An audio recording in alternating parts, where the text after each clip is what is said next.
Buonasera, buonasera a tutti da parte di Franco Segreta, ennesimo appuntamento con Replay, siamo di martedì in onda perché si è giocato l'ennesimo turno infrasettimanale in Serie B, la 34esima giornata che ha visto il Crotone battere nello scontro diretto il Pordenone per 1-0, ha vinto anche il Cosenza per 2-1 contro il Perugia, quindi il Crotone praticamente è ad un passo dalla Serie A dopo aver vinto anche nel turno precedente a Cittadella per 3-1. Il Cosenza invece si è rifatto dopo la battuta d'arresto assai pesante di La Spezia per 5-1. Io vado subito a presentarvi gli ospiti di questa serata con i quali parleremo appunto di quello che è successo nella 34esima giornata. Avremo tanti ospiti anche al telefono. Grazie a Gianluca Gagliardi, come al solito con noi, ex allenatore di Cosenza e Triestina. Grazie al collega Giuseppe Milicchio di Ionica Radio, che è la radio appunto che trasmette le partite del Cosenza Calcio in esclusiva, e grazie anche al nostro Francesco La Luna, giovane collega appunto del Quotidiano della Calabria. Grazie per aver accettato l'invito. Grazie a te. E allora io direi andare a vedere subito con Luca Achito in regia quelli che sono stati i risultati di questa 34esima giornata con la relativa classifica generale. Grazie. Ecco, ci dicono subito dalla regia che abbiamo una telefonata, dovremmo avere allora il direttore generale del Crotone Calcio, Raffaele Verena Junior. È pronto? Buon pomeriggio. Grazie per aver accettato l'invito, grazie direttore. Allora, abbiamo aperto col Crotone e mi sembra giusto e doveroso dare la copertina alla formazione rossoblu degli squali, perché nelle ultime due partite, che erano quelle più importanti se vogliamo, insomma, il Crotone ha messo una seria ipoteca appunto per il salto di categoria. Allora, cosa vogliamo dire, direttore? Non è assolutamente una seria ipoteca, perché mancano ancora 4 partite. Dobbiamo stare con i piedi per terra, perché dobbiamo affrontare tante difficoltà e ci sono in palio 12 punti. Siamo a 5 lunghezze dallo Spezia, a 6 dal Pordenone, e ci sono tante squadre che ambiscono a quella posizione, quindi ancora è tutto in gioco. Quando la matematica darà i suoi verdetti, allora potremo parlare, ma per adesso nessun verdetto è stato emesso, quindi non è ipotecato, niente è ipotecato, quindi voglio ricordare questo, senza fare voli pindarici o già parlare di Serie A, perché non mi sembra il caso. Io qui con me c'ho Gianluca Gagliardi, allenatore, il collega Giuseppe Milicchio di Ionica Radio e poi il collega del quotidiano del Sud, appunto Francesco La Luna. Se qualcuno vuole porre una domanda al direttore generale del Crotone potete farlo tranquillamente. Giuseppe, sì, assolutamente. È chiaro che, buonasera direttore, è chiaro che cerca di mantenere il profilo basso, però la realtà ci dice che in questo momento il Crotone è la squadra che ha messo la seria ipoteca, perché 2 risultati utili consecutivi come Cittadella e Pordenone la dicono veramente alla grande su quelle che sono le potenzialità. Se poi ci mettiamo anche l'intelligenza e diciamo anche un po' la fortuna di aver trovato le grandi qualità di Simi in questo ultimo periodo, allora la via verso la Serie A mi sembra essere spianata, al di là che rispetto quello che è l'atteggiamento eticamente corretto da parte del direttore che dice bisogna aspettare un po', però la realtà ci dice che il Crotone può tranquillamente gestire anche con il bilancino quello che è il suo... Le ultime 4 gare di campionato. Queste ultime 4 partite. Sentiamo il direttore Verenna. No, ma assolutamente non è una questione di atteggiamento, cioè se per il Crotone viene da 10 risultati utili consecutivi, se parliamo anche prima della pausa Covid. Sì. E sono 10 risultati utili consecutivi che fa il Crotone. Il Crotone viene da un ciclo di ottima forma, cioè siamo in ottima forma noi. Abbiamo fatto 3 pareggi e adesso abbiamo fatto 2 vittorie consecutive. Siamo in ottima forma, sì, siamo la squadra da battere, però ripeto, il calcio oggi sei lì e domani non sai cosa succede, quindi non voglio essere, capito, lo scaramantico di turno, sì. Però dico c'è da rimanere con i piedi per terra, anche se ovviamente siamo la squadra da battere, perché abbiamo vinto in un campo difficile come quello di Cittadella, dove è veramente difficile andare a giocare perché è una squadra veramente dura da affrontare. E ieri ho visto una squadra, il Pordenone. E questo volevo chiedere, com'è il Pordenone, visto che sarà il prossimo avversario del Cosenza? Che impressione ha avuto della formazione di Tesserre, direttore? È una squadra veramente tosta, soprattutto dal lato fisico. È stata una partita veramente dispendiosa. Anche loro hanno fatto comunque la partita della vita, perché sapevano di giocarsi una grossa fetta, era una grossa posta in palio, quindi anche loro sapevano che la partita era fondamentale anche per loro, quindi hanno dato molto come dispendio di energie. Quindi sicuramente la partita col Cosenza sarà un'altra battaglia per loro, perché troveranno un'altra squadra che sta cercando di salvarsi, e quindi obiettivi hanno giustamente tempo. diversi di classifica. Sentiamo Sì, Francesco Laluna, il del quotidiano. Il direttore vuole porre una domanda. Vai Francesco. Direttore, buonasera. Francesco Laluna. Buonasera. Senta, Buonasera. le volevo chiedere, anche alla luce di quello che è stato lo scorso campionato del Crotone, come si risorge dalle ceneri? Ovviamente fra virgolette, nel senso che non c'è stata retrocessione, ma è stata una stagione molto complessa quella 2018-19. Come ha fatto questa squadra, da che era a un passo dal baratro, a trovarsi in questa posizione di classifica così lusinghiera, così importante? Ma guarda, allora, l'anno scorso eravamo, sì, è vero, come hai detto tu, abbiamo... Pronto? Prego, stiamo ascoltando. Pronto? Sì, eccomi. Dicevo, sì, no, l'ascoltiamo benissimo. L'anno scorso abbiamo passato un anno così, però voglio ricordare che la squadra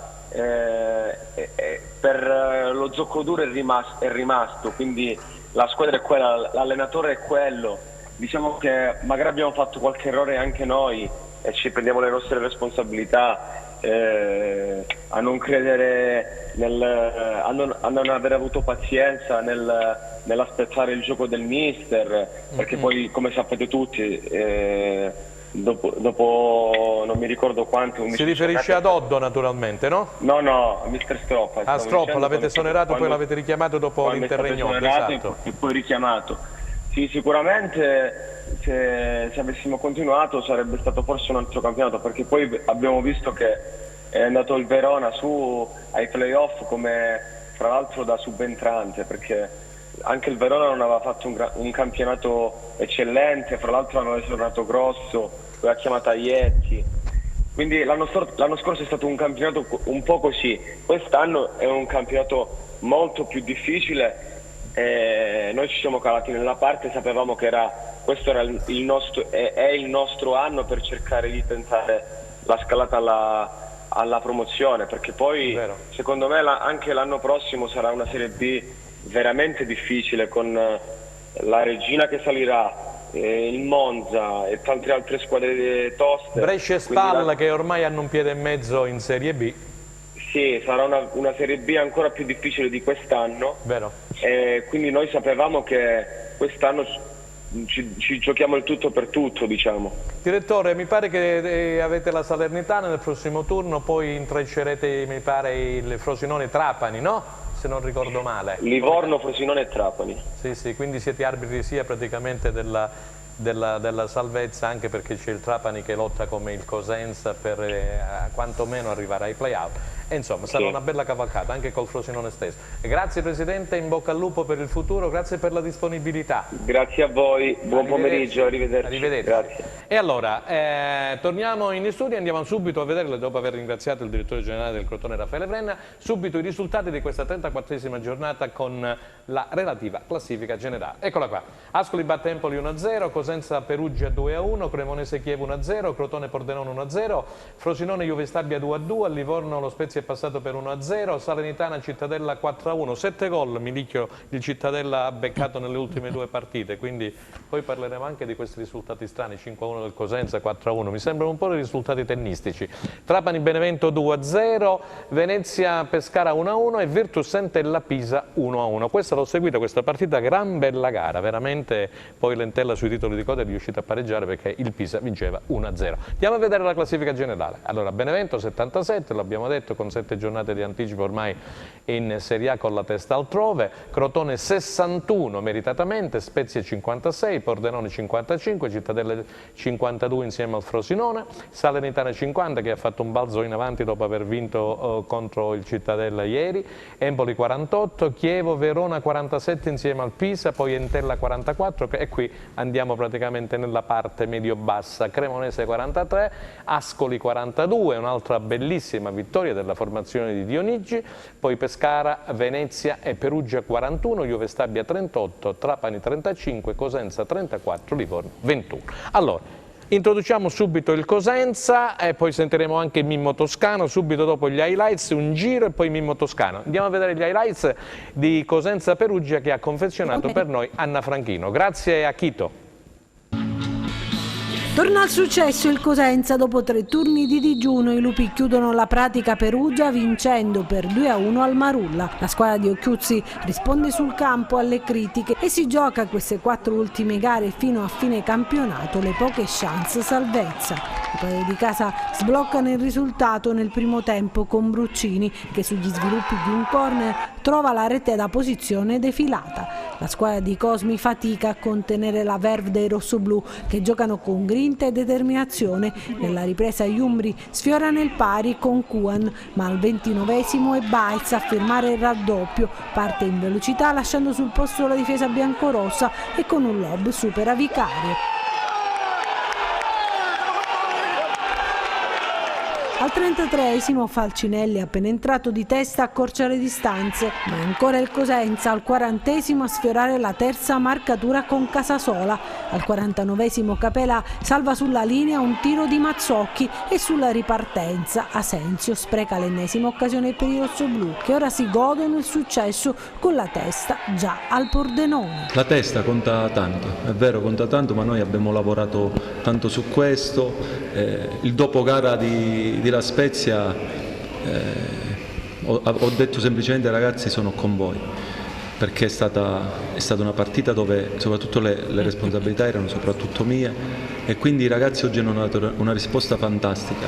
Questo è un gruppo che c'è, un gruppo che è presente, mi migliora giorno dopo giorno come allenatore, mi sta facendo crescere tanto e quindi sono felice che il mio obiettivo era portare 25-26 ragazzi a darci una mano, a darmi una mano e ci sono riuscito, ci stanno dando una mano tutti, sono dei ragazzi fantastici. Ok, allora abbiamo sentito anche mister Roberto Occhiuzzi, complimenti pure a lui per questa vittoria contro il Perugia per 2-1. Allora partiamo da Gianluca Gagliardi. Vogliamo parlare della partita? Sì, o sicuramente. Quello che è stato...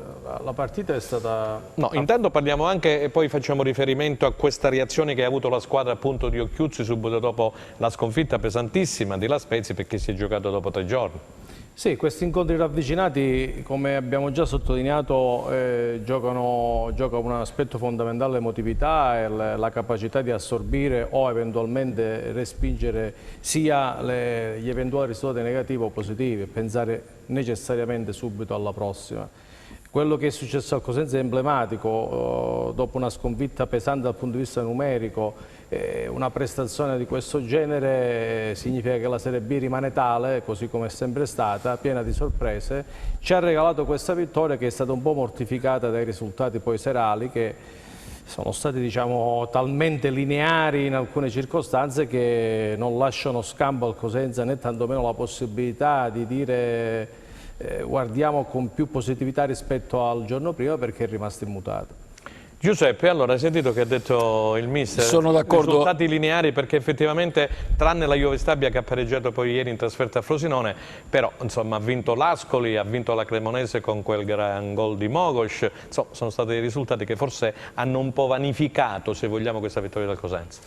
È un andamento del campionato in questo mini girone di 10 partite che è veramente assurdo, perché non puoi giocare ogni 3 giorni, non puoi avere delle preparazioni, dei recuperi nel giro di 24 ore. È chiaro che è tutto falsato, l'assenza del pubblico tra l'altro enfatizza ancora di più quello che è il discorso emotivo che le squadre riescono ad avere poi sul terreno di gioco. È tutto veramente molto falsato e i risultati poi ne sono il risultato emblematico. Se tu mi ricordavi dei gol che ha subito il Cosenza e poi la stessa squadra dopo 2 giorni riesce a gestire in modo diametralmente opposto il risultato, o il Cittadella che stacca la spina e prende una caterva di gol, 7 in 2 partite, sta proprio a significare che speriamo che vada bene, come si suol dire, però il risultato finale non è plasticamente quello che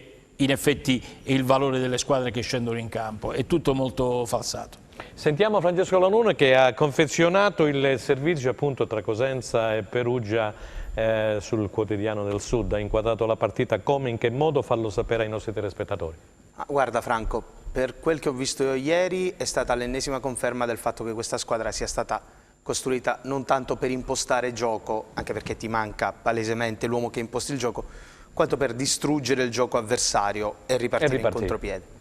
E ne sono l'emblema. Che era poi quello il gol... metodo Braglia, se vogliamo. Esatto, no? Rosselli prima e Braglia ma ne dopo. sono l'emblema i 2 gol, perché nascono da 2 contropiedi, sostanzialmente il calcio d'angolo nasce da un contropiede, ed è stato bravo Chiuzzi a fare questa cosa, a far sfogare, come si dice in gergo giornalistico, questo termine molto simpatico, la squadra avversaria per poi riuscire a ripartire in contrattacco. 2 note da sottolineare. Baez, io sarò forse eccessivo nella mia ammirazione per il 32, ma secondo me un giocatore, oggi facevo i calcoli, aggiornavo i calcoli, 5 reti per lui, 8 5 per reti, Bruccini. 5 assist, 19 partite, cioè 19 fra assist e gol in 2 anni al Cosenza su 59 partite, praticamente in un terzo delle gare giocate di media lui ha fatto una giocata importante. E anche ieri nella posizione di trequartista ha fatto molto bene. Tolto il capitolo Baez, resta comunque un discorso da affrontare, che è quello relativo alla rosa. Sì. Ciò vuol dire che perso Canutè, per ragioni che noi ovviamente delle quali possiamo discutere, ma possiamo discutere fino a un certo punto. E sulle quali il Cosenza ha ragione. E sulle quali il Cosenza ha ragione, assolutamente. Abbiamo sempre sottolineato questo. Ciò posto, perso Canutè, a centrocampo tu in questo momento hai trovato Cone, ok? Le alternative sono Bro e Prezioso. Bruccini ieri ha fatto una partita secondo me enorme, al di là del gol segnato come interditore. Sì. Sciaudone, altra ottima prestazione, ma resta il fatto che stiamo parlando di un 34enne e di un credo 32-33enne. Quanto riusciranno a reggere con queste partite ravvicinate? Perché Bruccini si è visto che Ascoli è crollato e alla Spezia è crollato.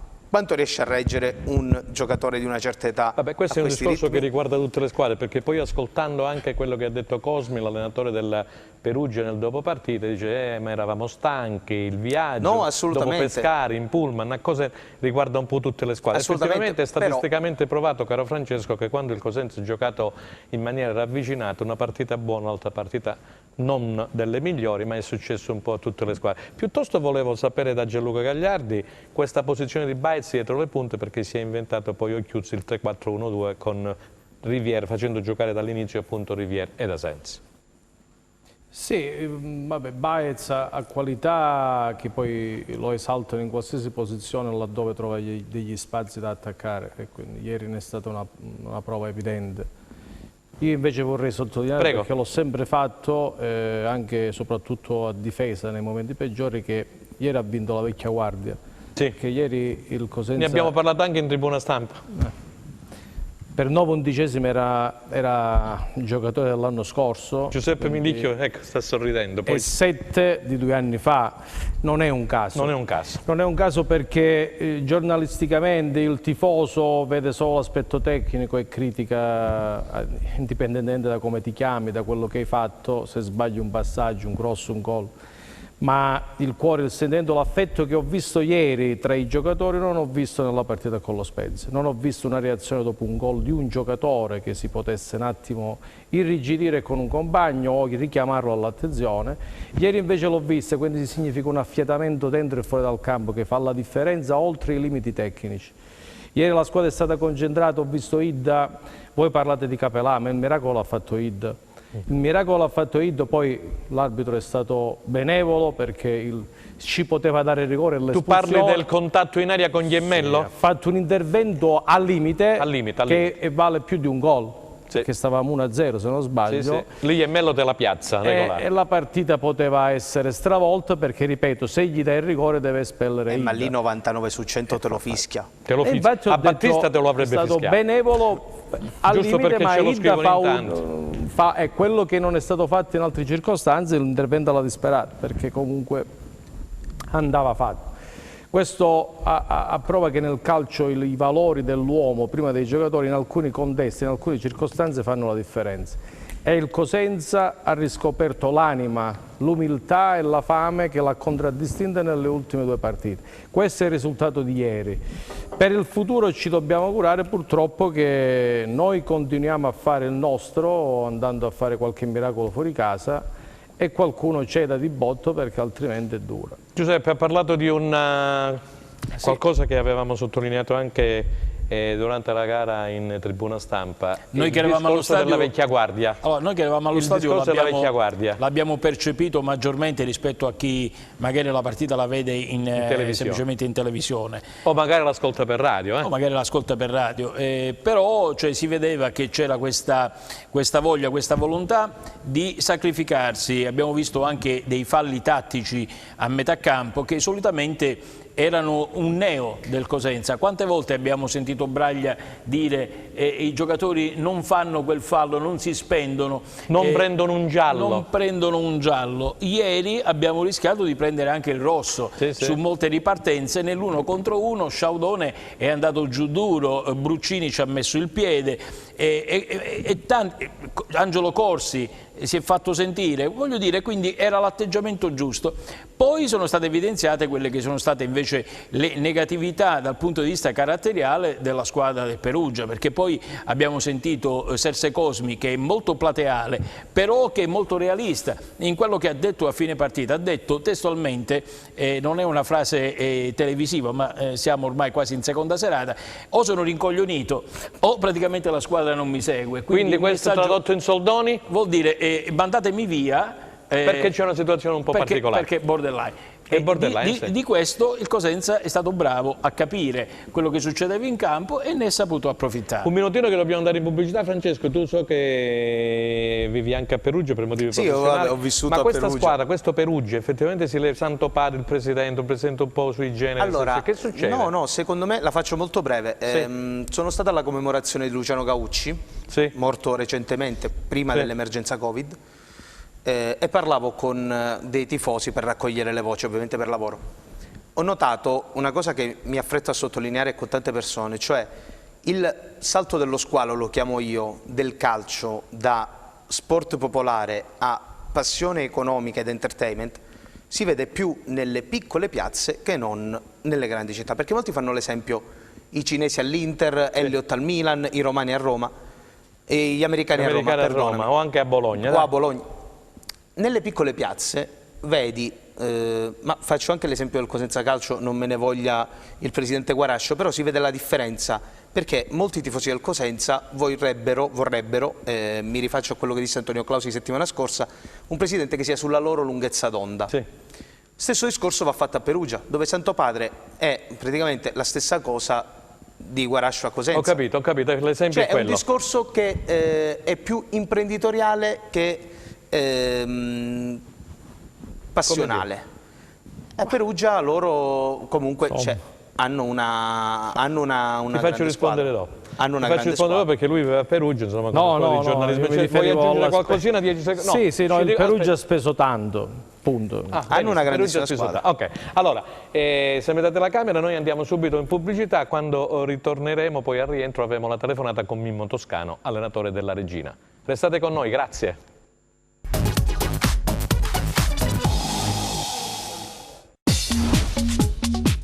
Cerca Teleeuropa sul tuo Play Store o Apple Store e scarica la nostra app.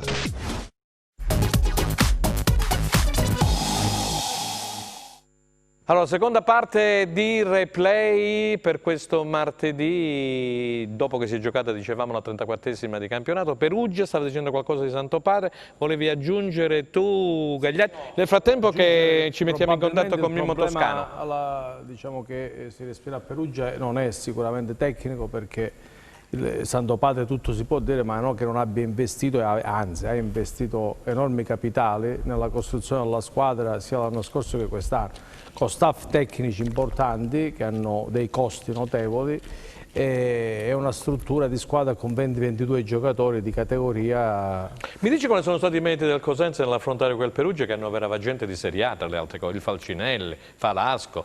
Mi è piaciuto moltissimo quel ragazzo Nicolussi Caviglia, scuola Juventus. L'umiltà e il gruppo, squadra sempre compatta, difficilmente ha perso le misure come è successo a Spezia, e la vecchia guardia che ha trasmesso quella fame del 2018-2019.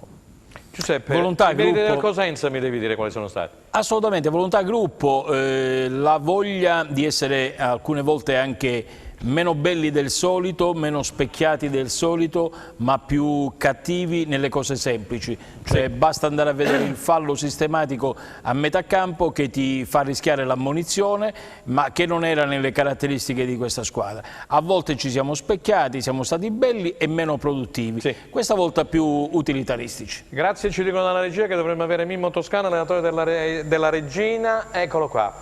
Buonasera Mimmo, grazie per essere intervenuto.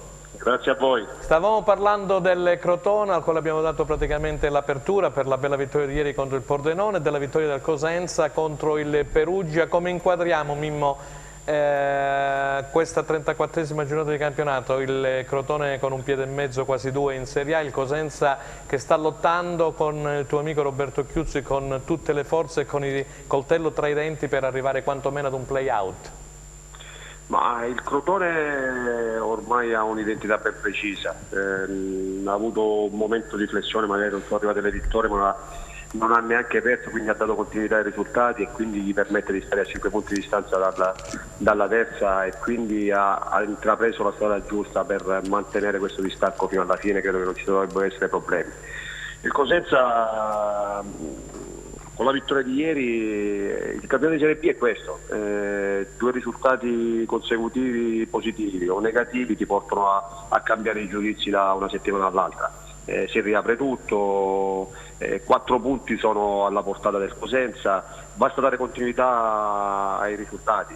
Credo che Roberto sta facendo un buon lavoro, perché prende una squadra in corsa, ha fatto 3 vittorie, ha riacceso la speranza di una salvezza che magari prima sembrava inarrivabile, e credo che riesce a mantenere, se riuscirà a mantenere la costanza dei risultati e mantenere una media alta, perché per raggiungere la salvezza devi tenere una media alta a questo punto del campionato, credo che ce la potrebbe fare a raggiungere almeno un play-out e giocarsi tutte le sue carte e poi a un play-out.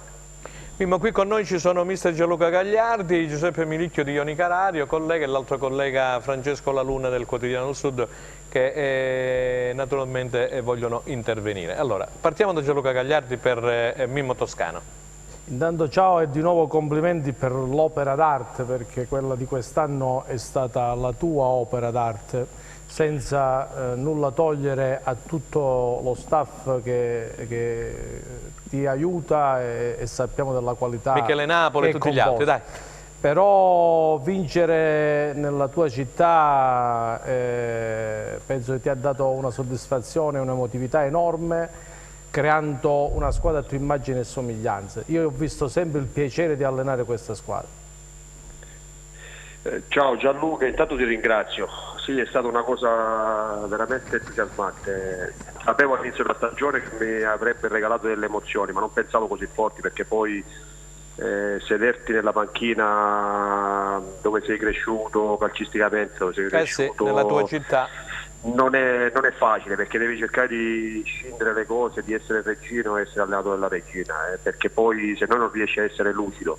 Siamo stati bravi a costruire un gruppo fantastico, perché ho avuto un gruppo fantastico. Vincere così come abbiamo vinto noi, con numeri straordinari con 10 punti di vantaggio sulle concorrenti, soprattutto il Bari, per la Ternana, il Catania, il Catanzaro e le altre, sa di qualcosa di straordinario. Ci godiamo questo momento, ma ormai è il passato. Stiamo cercando di organizzarci per non trovarci impreparati alla prossima avventura, che sarà un'avventura più difficile perché il campione di Serie B è completamente diverso, le difficoltà sono maggiori e cercare di sbagliare il meno possibile. Sentiamo Giuseppe Milicchio per Mimo Toscano. Buonasera mister. Buonasera. Allora, dobbiamo dire che adesso arrivi in questo campionato di Serie B, hai già fatto la Serie B. Quanta paura e quanta pressione c'è per questo campionato di Serie B dal punto di vista proprio dell'approccio tecnico alla nuova stagione, e quanta paura e quanta pressione c'è in base a quelle che sono le dichiarazioni del tuo presidente, che punta direttamente a portare la Regina in Serie A? Allora, paura e pressioni non possono essere in un vocabolario di un allenatore, se non potrebbe fare l'allenatore. È normale che c'è qualche incognita, qualche timore di poter sbagliare, perché poi devi fare delle scelte anche dolorose in un gruppo che ti ha dato tanto, perché il campionato di Serie B ti obbliga ad avere 18 over e non abbiamo 26, quindi devi fare anche delle scelte dolorose però in un gruppo che ti ha dato tantissimo, ti ha dato l'anima, si è buttato nel fuoco per questa maglia, per la propria società, per il proprio allenatore, quindi il timore maggiore è quello di poter sbagliare delle scelte che ti potrebbero compromettere un pochettino il nuovo percorso. Il nostro presidente lo sappiamo che è vulcanico, ambizioso, le cose che ha detto, ha fatto fino al momento, del centro sportivo, riportare entusiasmo a Reggio, portare la squadra in Serie B. Ora c'è un altro percorso che sarà più difficile, ci saranno difficoltà maggiori e noi dobbiamo essere bravi a, come dicevo prima, a commettere meno errori degli altri. Sentiamo Francesco Laruno del Quotidiano, così poi Mimmo ci dirà qualcosina su queste semifinali di Serie C, visto che ha incontrato il Bari, eccetera. Francesco, vai. Mister, buonasera. Buonasera. Le volevo chiedere una cosa, anzi due in realtà. La prima, ho sentito Massimiliano Mirabelli qualche giorno fa, le facevo i complimenti ovviamente per la promozione, e parlando così anche della situazione del Cosenza Calcio mi diceva, per come la vedo io, Chiuzzi e Toscano sono molto simili, due stacanovisti, due intellettuali del gioco, due persone che si dedicano anima e corpo al calcio. La seconda, gestito in maniera egregia German Dennis, che comunque è un campione, un fuoriclasse assoluto, come pensa di gestire Menez? Ma per quanto riguarda le dichiarazioni di Mirabelli, che ringrazio, io conosco bene Roberto perché ci ho avuto come compagno di squadra, come calciatore nel Cosenza, e in questi anni che ha intrapreso questa nuova carriera ci siamo sentiti e confrontati spesso. Rivedo io in me la voglia di iniziare e la passione che avevo io quando ho iniziato, la voglia di migliorarsi, la curiosità di sapere, di migliorare, avere il coraggio delle proprie idee, perché lui ha proposto delle situazioni che bisogna avere coraggio. Infatti prima di iniziare ho avvertito questo suo coraggio di voler proporre le proprie idee, e questa è una caratteristica importante di un allenatore che vuole iniziare. Sta facendo bene, sono convinto che continuerà a far bene, perché il coraggio poi e la passione pagano. Ora non so fino a che punto farà bene, se riuscirà a salvare questo Cosenza. Io lo lavoro con tutto il cuore, perché sia per la città, sia per la squadra, sia per lui. Per quanto riguarda Menez e Dennis, la fortuna di un allenatore è trovare calciatori importanti come loro, e soprattutto la loro disponibilità, cosa che ho trovato in Dennis dal primo minuto, dal primo momento, perché gente come loro, dei campioni come loro, che accettano un progetto del genere come la Regina, lo fanno solo perché hanno tanta passione e tanta voglia di dimostrare che non sono dei calciatori di cui si ricorda il passato, ma che vogliono dimostrare ancora di essere dei calciatori importanti. E questo ho riscontrato anche in Menez prima che firmasse quando sono andato a trovarlo per parlarsi. È un calciatore che ha ammesso, è stato molto critico con se stesso negli ultimi anni, dove non si è ritrovato né come calciatore né come uomo, ha voglia di ritrovarsi e di riaccendersi e di riaccendere la piazza di Reggio Calabria. Io sono detto che secondo me è il contesto giusto per riaccendersi e accendere magari l'entusiasmo che abbiamo creato a Reggio Calabria. Ci puoi anticipare il ritiro quando partirà e dove? Mi sembra in Umbria, è stata già decisa la località? Noi partiamo lunedì, ci ritroviamo a Reggio Calabria, faremo 10 giorni al Sant'Agata perché dobbiamo rispettare, paradossalmente noi il Monza e il Vicenza siamo le squadre più penalizzate perché da 4 mesi che stiamo fermi, sì. Dobbiamo iniziare prima perché l'inattività è tanta e quindi abbiamo bisogno di rispettare i protocolli che stanno rispettando tutti, quindi i tamponi, i test sierologici, il distanziamento e trovare le strutture che ti possono ospitare per attuare questo protocollo. Non è facile, stiamo trovando delle strutture, abbiamo 2 situazioni, una in Umbria, una in Abruzzo a Roccaraso da valutare, che dobbiamo, per le difficoltà che ti impone il protocollo, e poi probabilmente l'ultima settimana la faremo forse in Sila. Un'ultima cosa, oggi pomeriggio la Lega Pro ha comunicato gli orari delle 2 semifinali di playoff di Serie C che si giocheranno venerdì 17 luglio, Reggiana Novara alle 20:30 e Bari Carrarese alle 20:45, Bari Carrarese che andrà poi in diretta su Rai Sport. Ecco, qui le stiamo vedendo anche nella grafica. Cosa ti senti dire? Le tue previsioni, conosci il Bari, a Novara tu praticamente hai allenato egregiamente, conosci la Carrarese che c'ha tanti giocatori, hai vinto a Novara, diceva anche mister Gagliari, la Carrarese che c'ha molti giocatori del Cosenza, tra i quali Ciancio, Calderini, i tedeschi, Caccavallo, Baldini che è un signor allenatore, un lusso per la Serie C.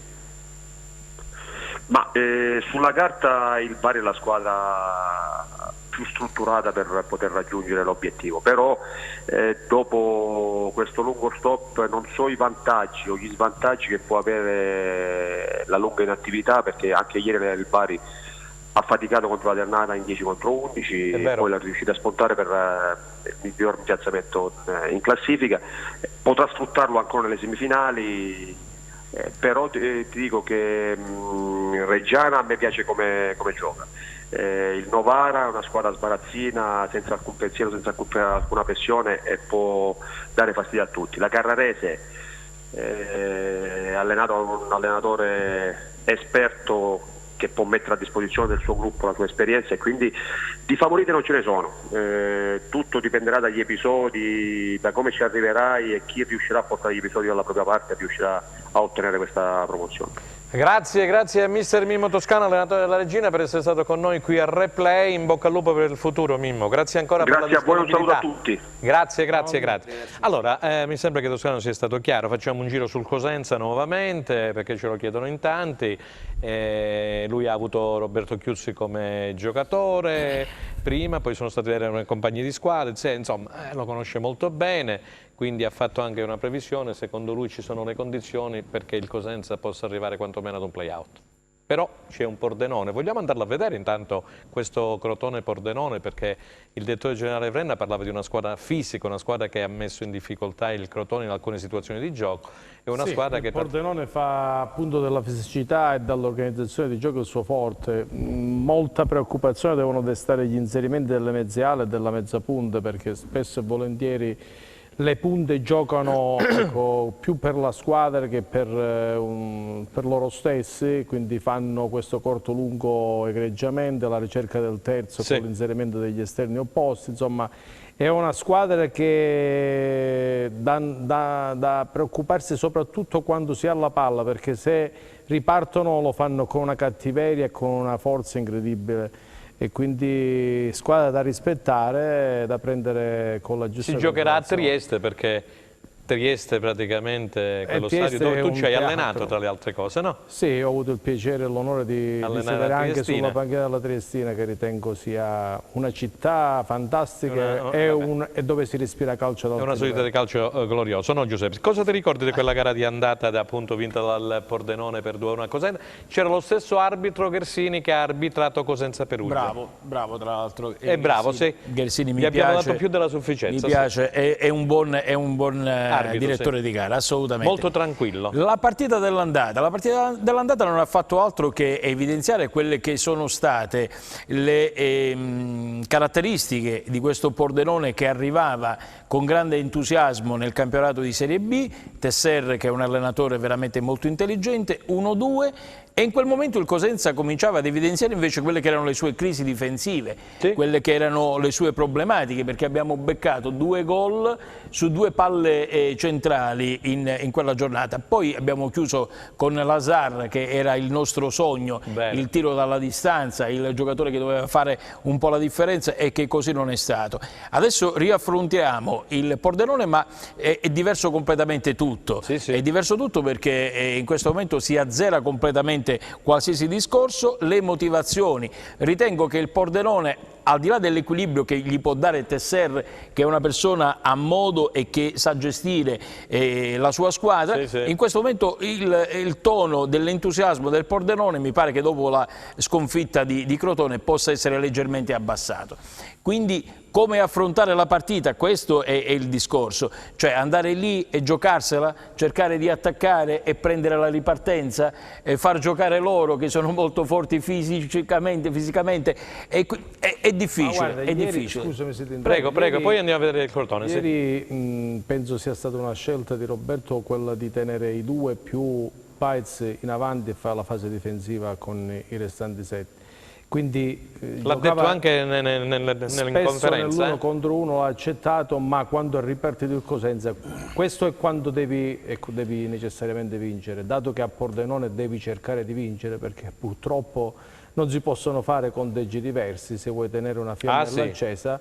È chiaro che qualcosa dovrai rischiare, ma lo dovrai fare con la giusta considerazione dell'avversario, perché quello che hai detto tu è vero a metà, nel senso che il Pordenone, se lo chiedevamo ad agosto, trovarsi terzo in classifica a 6 era impensabile, avrebbe fatto carte false, quindi non penso che illudono o mortificano quello che di buono hanno fatto. La devi andare a giocare e la devi vincere.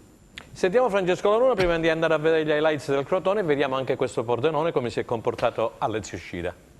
Ma squadra, penso che abbiano detto tutto sia il mister che Giuseppe, squadra molto fisica, ha questo Pobega che è un giocatore che mi fa impazzire. Tecnicamente fortissimo, ottimo tempo di inserimento, mister mi corregga se sbaglio, ma... No, hai sottolineato proprio il giocatore che è stata la sorpresa. Quello, secondo me, è quello più pericoloso di tutti del Pordenone.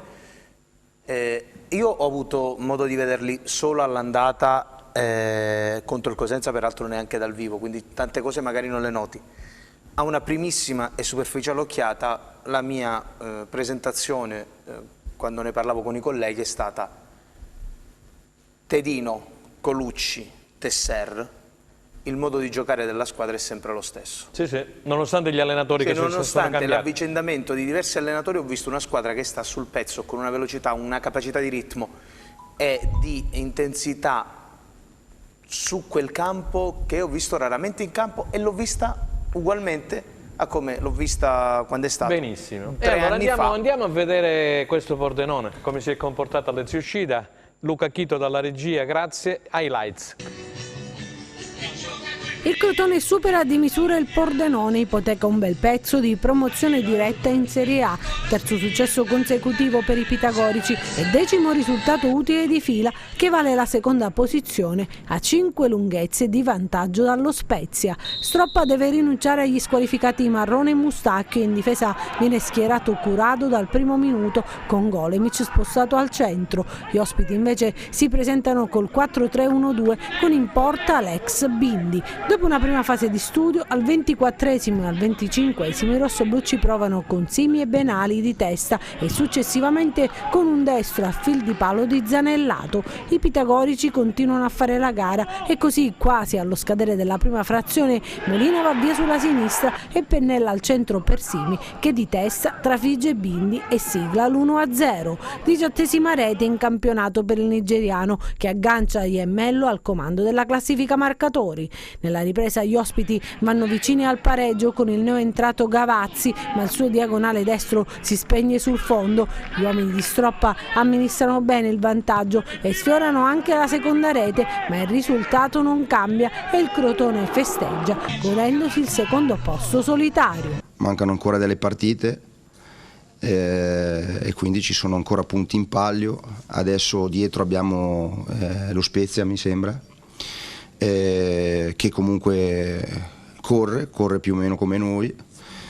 Dobbiamo essere bravi perlomeno a mantenere questo distacco, però benissimo, perché come avevo previsto la partita di stasera è stata veramente molto dura e quindi i ragazzi hanno fatto una prestazione superlativa, come poi del resto l'hanno fatta alla partita precedente col Cittadella, e non era semplice, perché comunque quando affronti una squadra che lavora molto bene in fase difensiva così e sistematicamente ti cerca di beccare alle spalle con queste palle in verticale, ti può mettere in difficoltà. Però abbiamo lavorato molto bene, potevamo chiuderla con l'occasione di Messias nel secondo tempo, però diciamo non abbiamo corso grossi pericoli, se non queste mischie verso la fine della partita. Ok, allora abbiamo visto gli highlights del Crotone che ha battuto il Pordenone, che sarà venerdì prossimo l'avversario appunto del Cosenza. E allora un'altra telefonata, abbiamo con noi un direttore sportivo, Danilo Pagni. Buonasera Danilo, grazie per essere intervenuto con noi, della disponibilità. Buon pomeriggio a tutti. Grazie Danilo. Allora, abbiamo parlato del Cosenza, del Crotone, 34esima giornata di campionato. Come la inquadriamo Danilo? Tu che sei uno che insomma mastichi abbastanza calcio. Ma bisogna dare atto che il Crotone ha dimostrato una grande qualità, che è la resilienza nell'affrontare retrocessioni, vari ribaltoni, e oltre a un acume gestionale, quindi il Crotone merita tutto quello che ha. Sì. Per quanto riguarda lo Spezia, nonostante un inizio turbolento, figlio anche di contestazioni, lì è uscita la maestria dell'amico Angelozzi e del buon gioco, non solo dal punto di vista quantitativo ma anche qualitativo, di Italiano. E questo Pordenone? Il Pordenone è una società che io conosco dalla Serie D, quando vinse la Serie D con il mio compianto amico, collega direttore sportivo del Corso Accorciano, Pinzin, che non c'è più. Sì. Già avevo capito che il presidente Lovisa e il figlio erano dei personaggi lungimiranti, infatti dalla D arrivare in Serie B con delle strutture annesse di settore giovanile, facendo continuamente plusvalenze attraverso il settore giovanile, hanno dimostrato di saper far calcio. La grande delusione è la Cremonese, che ha acquistato cartellini, ingaggi pluriennali, giocatori con una povero media anche presidente, alta. quanti soldi ha dovuto scucire il presidente della Cremonese con questi risultati, insomma, dai. È stato bravo 4 allenatori a Cremona. È stato bravo a chiamare Bisolone, che con la sua tenacia è riuscito a incidere, a dare lo scossone. Tu lo chiami Bisolone, noi lo chiamiamo solamente Bisoli, quello che sbatti i pugni sul tavolo per farsi ascoltare dai propri giocatori. Poi il Perugia che forse per la prima volta avevano dichiarato e sbandierato che dovevano vincere il campionato, e purtroppo ahimè si trovano in una situazione terribile. Adesso sono a Roccaporena, a Cascia e Ritiro, cercando di fare gruppo, ma la situazione è molto delicata. Il Trapani, sì, che purtroppo i dipendenti non prendono stipendi non so da quanti mesi, devo elogiare l'amico Giuseppe Manciarano, con il quale ho diviso un'esperienza a Terni e una al Milan, che sta da solo reggendo una piazza intera. Ma lì non c'è nessun presidente, ci sono 2 presidenti che sono in tribunale, mi pare, Alivicino da una parte e un altro dall'altra, no? Non si sa, non conosco nei particolari queste cose, però so che dal punto di vista tecnico Castori, per carità di Dio, nulla da dire. Ha inciso, è un mix tra giovani esperti e stanno vendendo cara la pelle, sono bravissimi, nonostante anche le mazzate psicologiche dei punti di penalizzazione, ma adesso dobbiamo pensare solo e esclusivamente, tifare tutti insieme al Cosenza, aiutare a sostenere la società, la squadra e creare la cultura dell'impresa. Sentiamo Giuseppe Milicchio. Buonasera direttore. Buonasera. Hai avuto l'opportunità di ritornare in pista, ma che cosa succede nella tua carriera? Taranto, non Taranto? C'è qualcos'altro che bolle in pentola? La mia carriera parla che sono partito dalla prima categoria a San Lorenzo del Valle e sono riuscito ad essere capo scout in Serie A al Milan e collaboratore di Sartori al Chievo. Ho fatto tutte le categorie, le ho vinte, ho scoperto talenti quindi la mia carriera parla chiaro, però ho l'umiltà di rimettermi in gioco. Mi ha chiamato il Taranto dove nel 2008 sono stato con il mio presidente Blasi, dove abbiamo fatto un miracolo tutti insieme, perché la parola è sempre quella: vince lo staff, vince il gruppo, vince la società. Adesso tornare ho avuto dei tentennamenti, ho deciso di non accettare l'ottima proposta della famiglia Giova, che rispetto, che stimo, e invito i tifosi a sostenerla, però onestamente, nonostante l'offerta triennale, preferisco riflettere, ma ringrazio veramente di cuore la città e la società. Ho avuto dei colloqui, ma io dico sempre che le persone si possono ritrovare per caso, ma si devono volere, si devono capire. I miei presidenti fanno nome di Lotito, di Cambetelli, di Lo Monaco, di Longarini, di Barba, di Blasi, quindi sono Camilli, ultimissimo, che ha esonerato Sarri, Allegri, Semplici. Io ho avuto un rapporto straordinario vincendo la Coppa contro Berlusconi, quindi sono forgiato, ho fatto quasi tutti i vaccini. Ti manca un presidente, direttore, ti manca un presidente. Tra l'altro volevo approfittare, grazie al vostro intervento, di fare le condoglianze alla famiglia Cosentino, perché veramente mi è venuto a mancare. Ieri, purtroppo, sono stato informato ieri, io mi ricordo ancora la telefonata di Cosentino: voi della televisione fate i miracoli, perché molte volte io, nonostante ho girato in lungo e largo l'Italia e l'Europa, non mi sono mai fatto pubblicità o autoproclamato. Una volta per caso vado in una trasmissione, che non vado quasi mai, tranne da segreto, perché sennò segreto mi massacra, e arrivo a casa, mi squilla il cellulare, era Cosentino. Ho detto: signor Pagni, sono il presidente Cosentino del Catanzaro. Lì per lì ho detto: ma come mai mi chiama a quest'ora? Ho detto: l'ho visto in trasmissione, veramente complimenti, mi sono piaciuti i contenuti, la vorrei incontrare.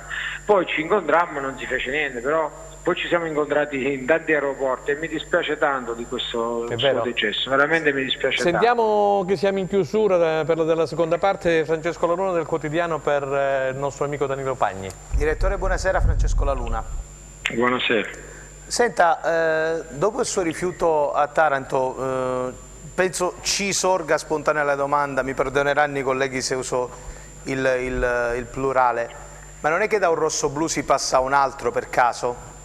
No, il Cosenza è ben rappresentato, innanzitutto ha una proprietà solida e forte che può garantire eventuali terremoti, quindi quando si ha una proprietà forte, poi ci sono i professionisti giusti. Io a Cosenza sono stato vicino 100 volte con altre proprietà, e vuol dire che gli eventi non si devono forzare. Io ho imparato questo: nella vita può succedere tutto e contare tutto. Una cosa è certa, che io sono calabrese, sono tifoso del Cosenza e ho rappresentato la Calabria in tutto il mondo. Quando dico tutto il mondo, perché io, grazie al calcio, perché io mi ritengo un privilegiato che sono nel calcio, ho girato il mondo.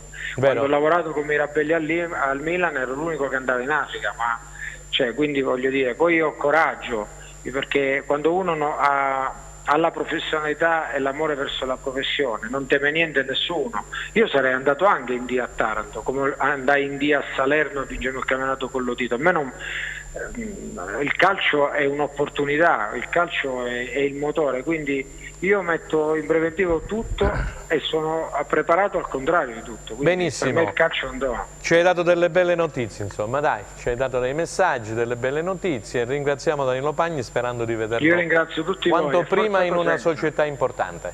Grazie. Grazie della disponibilità. Grazie. Allora, mister, dobbiamo andare in pubblicità. L'amico Michele Cava, pubblicità. Restate con noi per la terza ed ultima parte.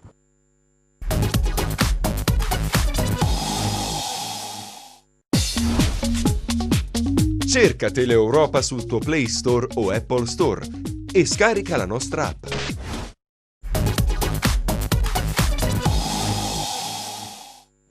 Allora, terza ed ultima parte di Replay con Franco Segreto, Teleeuropa Replay, dicevamo, per questo martedì. Insomma, abbiamo parlato con Mimmo Toscano, abbiamo parlato anche con Danilo Pagni, ci sono stati interventi anche da parte del direttore generale del Crotone. La domanda che ci fanno i tifosi, prego, caro Franco, Giuseppe. è Prego. unica. Prego. Si salva il Cosenza o non si salva? Noi purtroppo non questo leggiamo praticamente l'argomento. Vogliamo fare un altro giro sul Cosenza, visto che siamo nell'ultima parte, andiamo a vedere praticamente il prossimo turno. Ecco, intanto vediamo la classifica generale, ringraziamo Luca Chito, la classifica generale che vede, l'abbiamo già detto prima, al comando il Benevento con 77, e poi andiamo a vedere questo Pordenone che ha quota 55, ha perso lo scontro diretto a Crotone per 1-0 nel lunedì sera, mentre il Cosenza purtroppo è rimasto, nonostante la vittoria sul Perugia per 2-1, al penultimo posto con 34 punti. Vai Giuseppe, prego, vai Giuseppe. Mister in questo momento sulla panchina del Cosenza, uno gli fa una domanda e io so che teoricamente, tecnicamente la risposta è non guardo la classifica, ma la dobbiamo guardare questa classifica, mister? Non serve.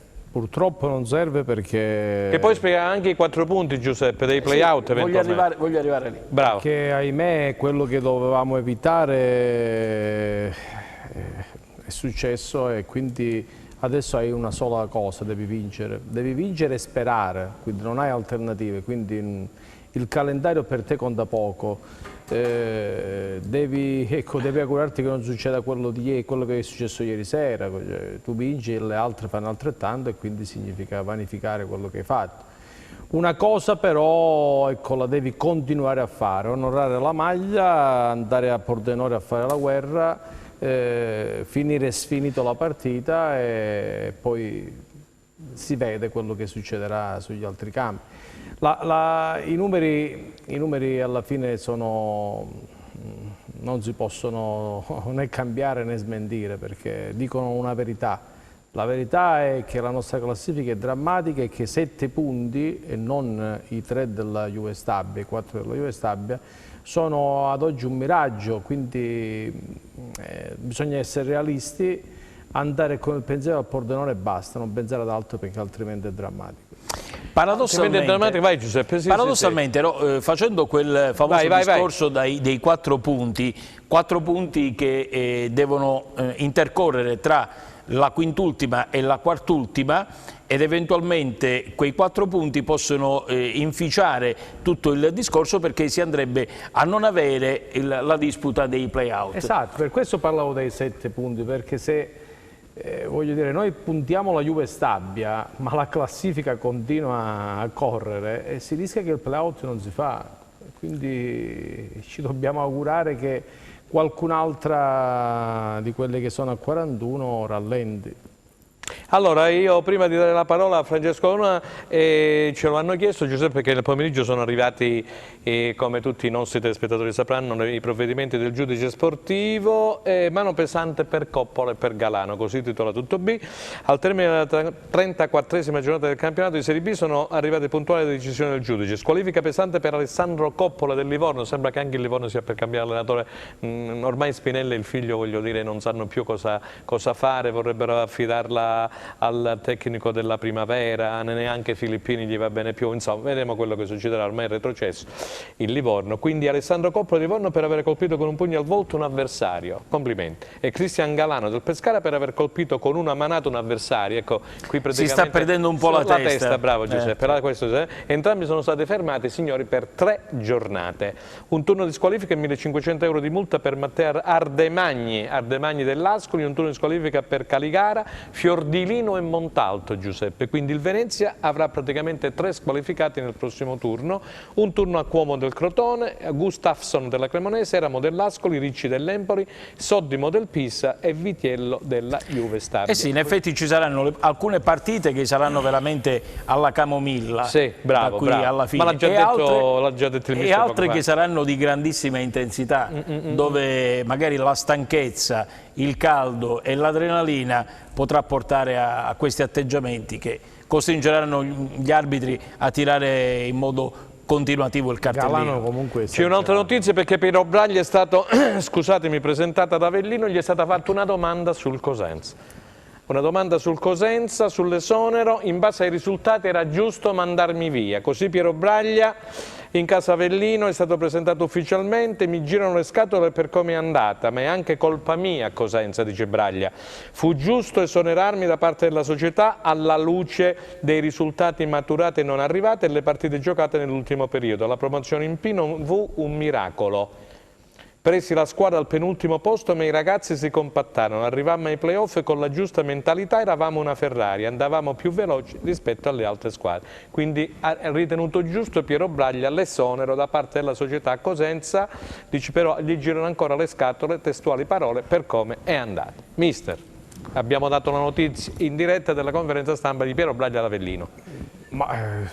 Figuratevi se Braglia non è consapevole di quello che insomma è successo. Forse si aspettava prima l'esonero, probabilmente. Col allora, poi. Franco, mi perdoni insomma chi la pensa diversamente. Il problema di Braglia è stato la piazza, quello che spesso mi è capitato di parlare, nel senso si è pensato troppo all'allenatore e meno alla squadra. L'allenatore ha le sue colpe dal momento in cui ad agosto accetta di andare in ritiro con un organico ridotto, e questo l'abbiamo sottolineato, pensando di essere stati tutti bravi l'anno prima e quindi l'anno dopo fare una passeggiata. Sì. No? E lì il Cosenza ha cominciato a perdere la sua identità, la fame, l'umiltà, l'essere in una categoria in maniera quasi inaspettata e dare, attenzione, delle notizie riguardanti un campionato di vertice che se non si organizza, non si creano determinati presupposti, non li puoi dare questi presupposti. Dopo di ciò la tifoseria ha preteso e quindi c'è stato un continuo contestare chiaramente di risultati che andavano, venivano, insomma. E questa è stata l'annata del Cosenza che ha proseguito con Pillon, subentra 4 gol a Livorno, siamo rinati, bravo Pillon. Dopo 2 giornate eravamo puntati a capo, è entrato Chiuzzi, abbiamo fatto 2 vittorie, siamo rinati, di nuovo. Allora è stata tutta l'annata che è stata di alti e bassi e condizionata probabilmente da un valore che non ha mai espresso questa squadra, perché la vittoria di ieri non può nascere per caso. Queste dichiarazioni si fanno... Un excursus, Giuseppe, un excursus dell'annata del Cosenza. Ti do un paio di minuti. No, ma l'escursus in questo momento serve a poco. E sono i fatti che parlano. No, ho visto che parla. Gagliardi aveva introdotto un discorso su Braglia, sì, ma il discorso su Braglia si racchiude in un paio di episodi, cioè in una conferenza stampa lui disse candidamente una società dopo 4 sconfitte consecutive manda via l'allenatore. Esatto. Quindi non aspettava altro che qualcuno decidesse di staccare la spina. Sì. La stessa cosa che ha fatto Serse Cosmi a Perugia, invece da quello che abbiamo intuito la squadra è in ritiro a Cascia. Vabbè, in ogni caso è il ritiro, quindi il problema non viene affrontato e necessariamente se l'esonero di Cosmi non arriva, dovrebbero richiamare Oddo con Stefano Fiore alla fine della prossima settimana, cioè venerdì, non cambia nulla. Quello che dice chiaramente Braglia fa parte della storia di questo campionato che ha avuto tanti problemi, adesso cerchiamo di andare avanti, risolviamo quello che è risolvibile e poi chiaramente facciamo tesoro, ne dovrà fare tesoro anche e soprattutto il presidente Guarascio, che dovrà capire la gestione anche degli uomini di calcio, come va strutturato, perché ci sono alcuni segnali che vanno intuiti al momento giusto e quella è anche la forza di una proprietà.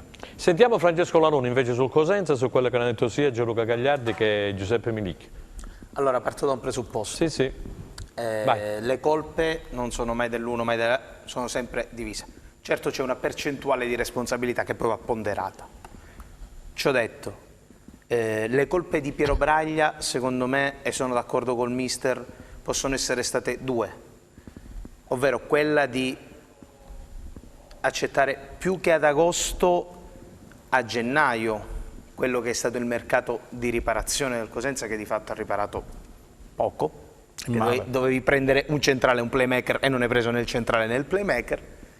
È il fatto di essersi fatto garante davanti ai tifosi di quella che era la situazione.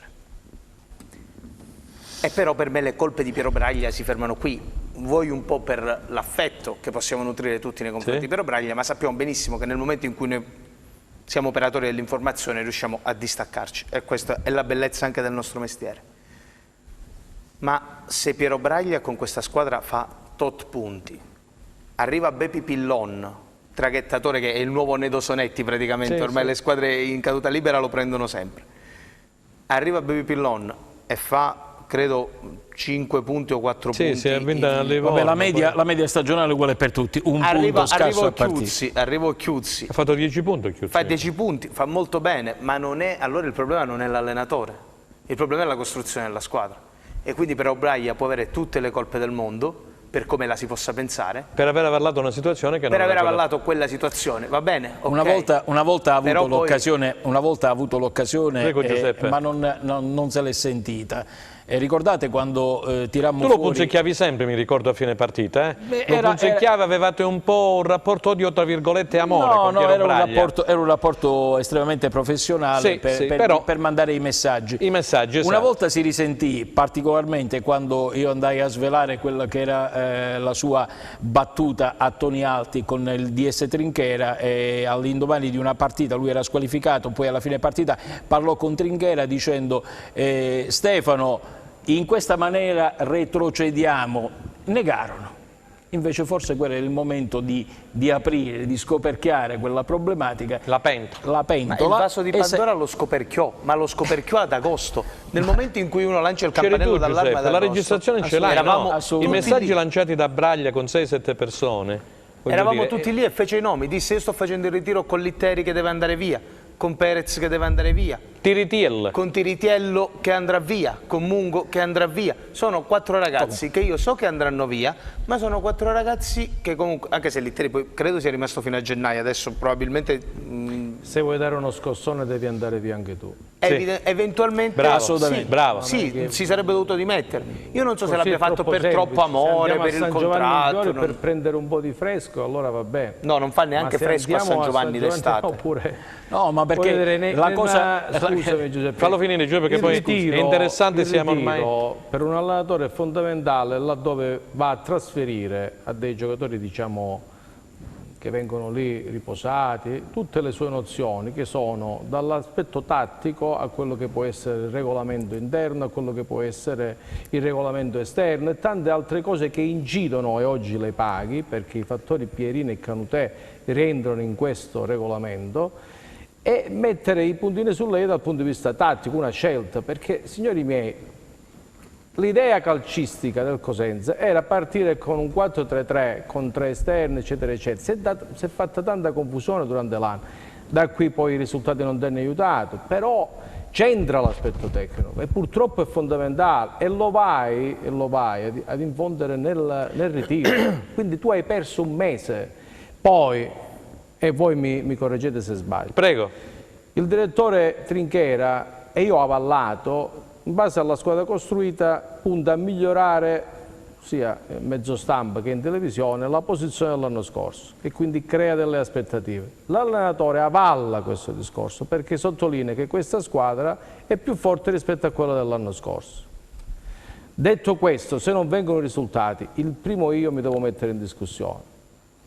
Parlo da persona lineare che tiene ai colori rosso-blu, se invece parliamo da professionista che dico io l'ho detto e tu non lo hai fatto, io l'ho detto e tu non hai tolto, non hai recepito, io volevo quello e tu mi hai preso quell'altro, e allora ci dobbiamo stare questo tutti quanti. Questo è un passaggio molto interessante. Assolutamente, perché io mi rifaccio e chiudo questa parentesi. No, ma la gente vuole sapere, Giuseppe, che siamo arrivati a 4 dal termine, 12 punti, ma io mi stai giocando il campionato. Io mi rifaccio alle parole di... Penultimi ancora, penultimi. Io mi rifaccio alle parole del presidente Guarascio, che è l'estrema forma giuridica di questa squadra, quando dice dopo Crotone il direttore sportivo e l'allenatore mi avevano garantito che era una squadra che poteva andare ai playoff. Quindi, ma Giuseppe, tu lo conosci meglio di me, il presidente Guarascio. Quando io ho detto l'altra volta non ho capito questa contestazione a Guarascio, perché Guarascio è questo da 9 anni e quando dice che lui non ha colpi, io so a cosa si riferisce. Linea quanto ho speso quest'anno rispetto agli altri anni. Allora tu hai Capelà, Legitimate che hanno giocato ieri, hai 500.000 euro in banca che si chiamano Schiavi, Monaco e Monaco, e mi fermo qua, questo ti costano 500.000 euro. forse la gente magari queste cose non li tiene presenti, ma da questo, se lui mette davanti questo discorso, ha ragione, secondo perché me, non li ho presi io. Prendere Schiavi, che Braglia dice se quello caratterialmente, io sono d'accordo. Ma non l'ha fatto giocare mai Braglia? Aveva ragione, perché non è che gli manchi il carattere, è quello che manca al Cosenza forse sotto certi aspetti. Ma devi essere un minimo accettabile dal punto di vista fisico. Però mister mi perdoni, secondo me la contestazione, la contestazione a Guarascio parte su altri parametri. Esatto. Cioè non ci dobbiamo spostare dal punto di vista tecnico, perché contestare un presidente da un punto di vista tecnico a un certo punto diventa una follia. Sì. Chiaramente dice che ho messo questo budget a disposizione. Però perdonami Francesco, tu hai detto prima che doveva prendere un centrale e un sì, ma quelle sono considerazioni di mercato. Probabilmente il presidente, conoscendo, l'avrà detto al direttore sportivo: benissimo, togli uno, ne prendi un altro. Assolutamente. La stessa cosa del centrocampo: se Canutè non è tuo, non devi trattenere questi giocatori. Se Pierini non è tuo, non li devi trattenere. Però io dico un'altra cosa: la contestazione al presidente Guarascio in questo momento parte dalla classifica, mettersi, no, secondo me no, perché c'era la prima. Allora la contestazione penultimo era e penultimo sei. La contestazione dei tifosi parte quest'anno dalla dichiarazione fatta abbastanza infelice. No, la contestazione a Guarascio, esclusivamente a Guarascio, parte da dopo la dichiarazione, scusate l'ammanco di voce, durante le elezioni alla Mezia, la famosa uscita infelicissima del Lobby. E dopo la Cremonese sì, ma ci fu una contestazione che anche quando hai vinto le 2 partite di fila, Pisa ed Empoli, dopo quelle 2 partite vinte consecutivamente, comunque si è continuata la contestazione. Sentiamo Giuseppe che mancano pochi minuti. Giuseppe, ma assolutamente di 9 anni che di una siamo nei minuti finali, che non è mai bravissimo. Manca l'empatia. Allora non è mai scoccata questa scintilla. Ma l'abbiamo sempre detto. Ma questo ci ognuno sta. Ognuno ha il proprio carattere. Ognuno ha il proprio carattere. Ognuno ha.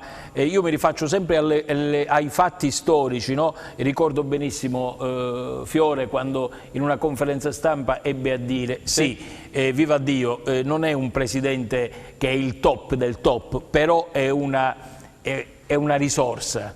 E Cosenza altre risorse non ha i tempi, non ne ha. Poi ha tutti i suoi limiti, ha tutte le sue cose. Quelle frasi me le ricordo. Sono tutte quelle storie, no, che ci stanno in una dialettica molto aperta del mondo del calcio. Attenzione però a non usare, al di là del Guarascio Vattene con il cartellone che può essere esposto, a non usare delle frasi che io non ho mai digerito e che non voglio assolutamente che possano far parte del futuro della storia del Cosenza Calcio.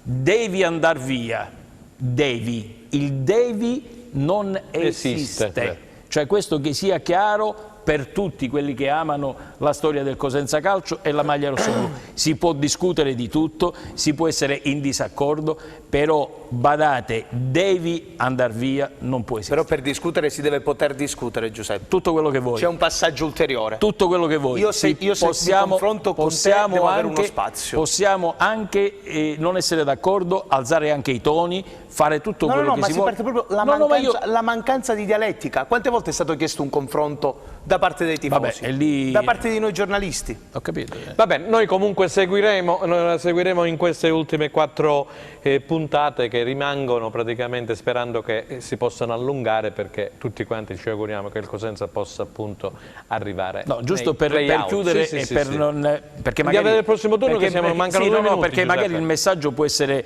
passato in modo sbagliato. Io dico semplicemente che la dialettica può essere anche dura, e quando finirà il campionato diremo le stesse cose, le diremo in modo un po' più enfatizzato, cioè cercheremo di capire veramente dove si è sbagliato, cercando di andare in positivo. L'unica cosa che io ho detto è che questo deve essere nel DNA del tifoso del Cosenza, lo abbiamo fatto molti anni fa e siamo finiti come siamo finiti. Devi andare via, non deve esistere. Benissimo. Si può invitare. Allora, siamo in chiusura, se abbiamo il tempo prego Luca Chito della regia di mandarci il prossimo turno della Serie B.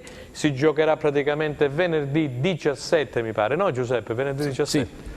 Sì. Non so, venerdì 17, ok. Benevento-Livorno. Prendiamo l'aereo, non abbiamo paura del venerdì. Infatti, è vero. Benevento-Livorno, Cittadella-Ascoli, Crotone-Salernitana, giocherà in casa il Crotone alle 21 contro la Salernitana di Mister Ventura, Empoli-Entella, Juve-Stabia-Chievo-Verona. Ecco, questa è una partita da seguire perché il Chievo ha intenzione, secondo diciamo quelle che sono le ambizioni, di tornare perché sta facendo un saliscendi per la zona playoff. La Juve Stabia insomma lotta per la salvezza. Perugia-Cremonese, anche questa è una partita importante. Giuseppe, parlavate di Cosmi, il ritiro, a Roccaporena eccetera, o a Casci. La Cremonese ha vinto e quindi insomma figuriamoci il catenaccio di Bisoli. Pescara-Frosinone, Pisa-Trapani, Pordenone-Cosenza, partita delicatissima, e Spezia-Venezia. Allora, siamo in chiusura. Giuseppe, voleva aggiungere qualcosa? No? No, niente, praticamente mi aspetto tanti cartellini rossi in questa giornata perché insomma sale il tono adesso. L'adrenalina. Ogni punto pesa tantissimo. Benissimo. Ci saranno degli occhi particolari a Castellammare di Stabia. Mister, 30 secondi tu e 30 secondi di Francesco La Luna.